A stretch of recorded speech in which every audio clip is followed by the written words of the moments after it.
যে 3 বছর জেল খেটে আসে। আমি তো আপনার মেয়ের দিকে তাকিয়েছিলাম, এই জন্য জেলে ছিলাম নাকি? এটা যেন করা না লাগে, এই জন্য আমার দাদা সেই বিশ্ববিদ্যালয়ে ভর্তি হওয়ার পরে মাস্টারে এমন দিয়ে গেছে যেন এদিক ওদিকে চোখ না যায়।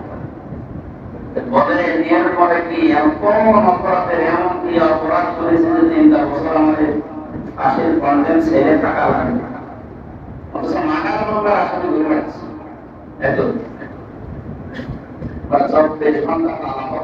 একটা কন্টেন্ট ছেড়ে ফেলেছে, যোগাযোগ দিচ্ছি সাধারণ মানুষ এরকম কষ্ট করে মরিয়েছি। কারণ শরীফ ছিল, আল্লাহর উপরে ভরসা ছিল, এই জন্য আল্লাহ ধৈর্য দিয়েছেন। আল্লাহকে ধন্যবাদ জানাচ্ছি, আলহামদুলিল্লাহ। আমি যেটা বোঝাতে চাই এখান থেকে, এই 3টা বছর ওখানে থাকার পরে বাস্তবতা যেটা দেখলাম, যে মানুষগুলো ওখানে যাচ্ছে বেরিয়ে আসছে, আমি হিসাব নিকাশ করে 3 বছরের পরে যতগুলো হাজিরা নিয়েছিলাম প্রতি, এখন হাজিরা 3 দিন আগে হাজিরা ছিল, সামনে 15 তারিখে 18 তারিখে হাজিরা আছে। আমার তো মামলা মাত্র 2টা, যে সমস্ত আলেম ওলামাদের মামলা 40টা 42টা 50টা 313টা মামলা আছে।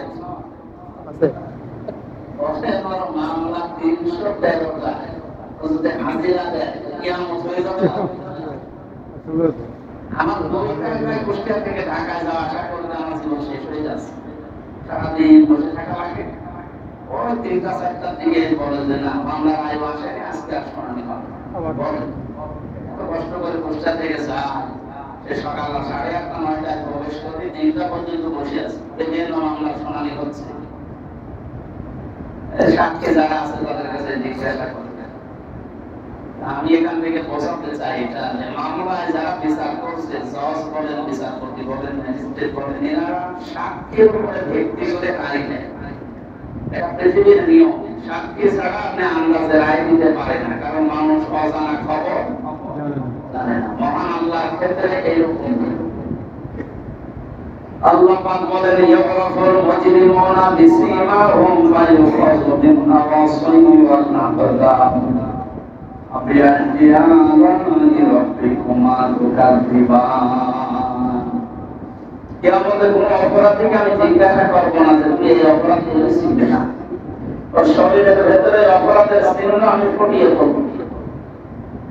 মানুষের চুল ধরে আর কদম ধরে কিয়ামতের দিন অপমানজনক অবস্থায় আল্লাহ নিয়ে আসে। এই আয়াতের তাফসীরের ভেতরে ফি জিলালিল কোরআনের মুফাসসির লিখেছেন, মানুষের আকার আল্লাহ